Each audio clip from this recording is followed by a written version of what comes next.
Se sont donnés corps et âme pour former, éduquer et guider afin que nous soyons ce que nous sommes aujourd'hui.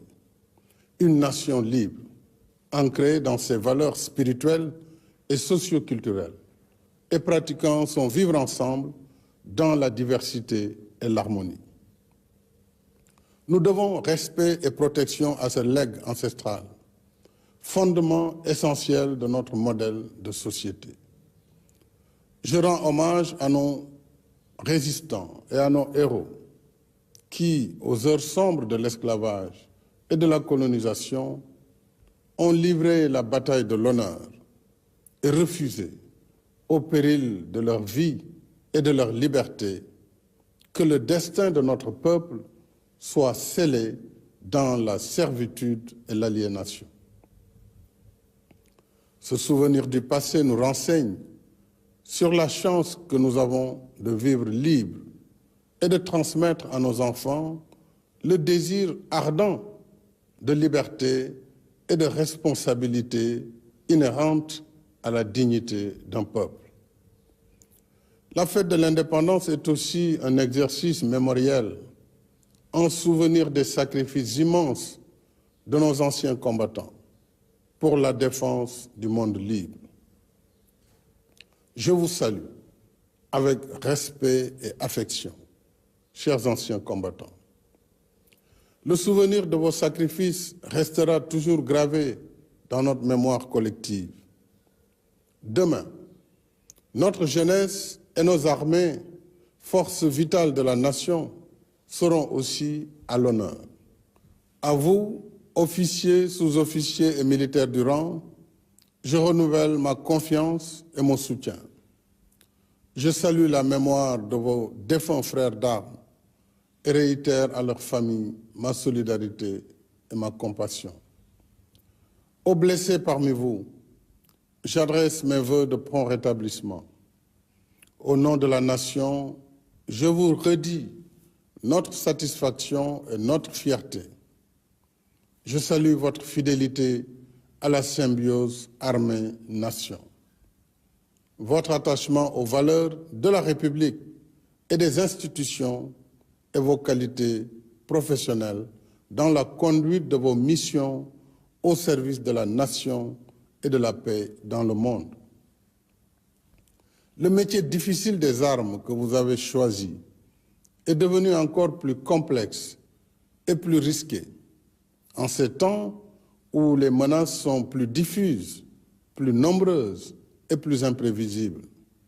C'est pourquoi, face à la montée des périls, nous poursuivons la sécurisation du territoire national avec l'implantation de nouvelles unités jusque dans les zones les plus excentrées afin de mieux affirmer la souveraineté de l'État et assurer la sécurisation des personnes et des biens. S'agissant de la gendarmerie nationale, de nouveaux escadrons de surveillance et d'intervention ont été créés dans 12 localités. Saraya, Bignona, Sédhiou, Koungheul, Ranérou, Ndioum, Podor, Kaffrine, Fatick, Mbour, Keur Massar et Diamniadio. Quant à la police nationale, elle s'est dotée de 10 nouveaux commissariats aux Parcelles Assainies, unité 15, Golfe Sud, Diamaguène Sicap Mbao, Rufisque Est, Yeumbeul Comico, Zac Mbao, Thiaroye, Linguère, Nioro du Rip, Koungheul et prochainement à Keur Massar. Ces efforts sont renforcés par la modernisation des moyens d'investigation et le relèvement des effectifs afin que nos forces de défense et de sécurité restent toujours à la hauteur de leurs missions régaliennes et des tâches civilo-militaires qui leur sont confiées, comme la préservation des ressources naturelles, thème de la fête de l'indépendance cette année.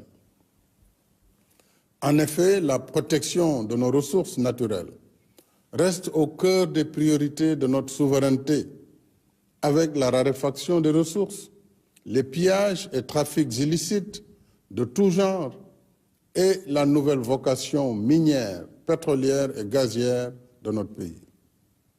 C'est pourquoi je tiens à la poursuite des plans d'équipement de nos forces de défense et de sécurité pour qu'en tout temps et en tout lieu, elles gardent l'ascendant et soient prêtes à la riposte. Mes chers compatriotes, dans mon message pour le Nouvel An, je vous ai entretenu de nos programmes et projets de développement économique et social, y compris l'état d'exécution de nos chantiers d'infrastructures indispensables à la réalisation de nos objectifs d'émergence. En dépit de la conjoncture économique difficile, l'État continue sa politique de soutien aux ménages, comme en témoignent les mesures de lutte contre la cherté du coût de la vie, dont la baisse du prix des loyers. En même temps, tous nos chantiers d'infrastructure restent actifs, aussi bien en milieu urbain que rural, conformément à notre politique de développement dans la justice sociale et l'équité territoriale. Ainsi, après les autoponts de Yoff, Keur Gorgui, Saint-Lazare, Lobat Fall et Keur Massar, celui de Cambérène et le pont de Marsassoum ont été mis en service.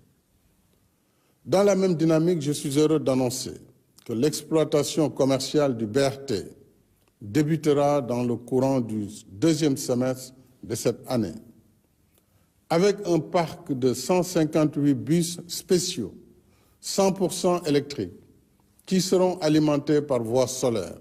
C'est une première mondiale. Les premiers bus seront livrés en mai. Le BRT permettra de transporter plus de 300 000 passagers par jour, sans pollution, avec Internet à bord et dans les meilleures conditions de confort et de régularité, comme le TR.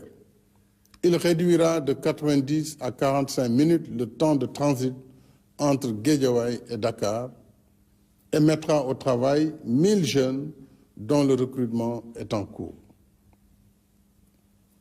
Mes chers compatriotes, demain, aux côtés de nos vaillantes forces de défense et de sécurité, notre jeunesse vibrante sera aussi à l'honneur, à la place de la nation, parce que c'est elle qui, assurant la relève, porte nos espoirs pour le futur. À vous les jeunes, je voudrais vous dire que je mesure pleinement vos rêves, vos aspirations et ambitions légitimes d'être utiles à vous-même, à vos familles et à votre pays. Vous resterez au cœur de mes préoccupations. C'est le sens des investissements que nous continuons de faire dans l'éducation et la formation, y compris pour nos daara modernes. C'est aussi le sens de nos politiques de soutien à l'employabilité par l'enseignement du savoir-faire. Dans tous les pays, l'expérience montre que si la diffusion des connaissances livresques permet d'avoir un diplôme, elle ne suffit pas pour offrir la qualification nécessaire à l'emploi ou à l'auto-emploi. C'est pourquoi nous développons davantage l'enseignement professionnel pour mieux préparer notre jeunesse à la vie active. Nous voulons qu'à chaque niveau de formation et de diplôme corresponde un niveau de qualification qui facilite l'insertion dans le marché de l'emploi. C'est ce que nous faisons avec succès dans nos instituts supérieurs d'enseignement professionnel, ISEP. Et c'est ce que nous comptons faire avec le programme déjà finalisé de 38 centres départementaux de formation professionnelle. En même temps, la DER poursuit ses activités de financement, d'encadrement et de conseil en soutien aux femmes et aux jeunes sur l'étendue du territoire national. Quant au programme Xëy, il a généré à ce jour 63 650 emplois sur les 65 000 prévus, alors que 14 150 jeunes débutants ont bénéficié de la convention État-employeur sur l'objectif initial de 20 000. Le programme des domaines agricoles communautaires, PRODAC, et les agropoles s'inscrivent également dans la réponse à la problématique de l'emploi et de l'entrepreneuriat des jeunes locaux. J'engage notre secteur privé national à investir davantage dans la chaîne de valeur de la filière gazière et pétrolière afin de créer de nouvelles opportunités d'emploi et d'activités génératrices de revenus pour nos jeunes. Je me réjouis de pouvoir échanger sur ce point et sur d'autres avec les dirigeants des organisations patronales au cours de l'audience que je leur accorderai dans les prochains jours. Ce soir, je voudrais aussi saluer et encourager nos 32 500 jeunes agents recenseurs engagés pour les opérations du 5e recensement général de la population et de l'habitat, prévu du 15 mai au 15 juin, afin d'actualiser nos données démographiques et statistiques. Mes chers compatriotes, la fête de l'indépendance qui marque notre liberté retrouvée nous rappelle en même temps l'histoire qui nous lie et nous oblige à bâtir sur la terre de nos ancêtres l'héritage que nous devons laisser à nos enfants. Chacun de nous en porte la responsabilité.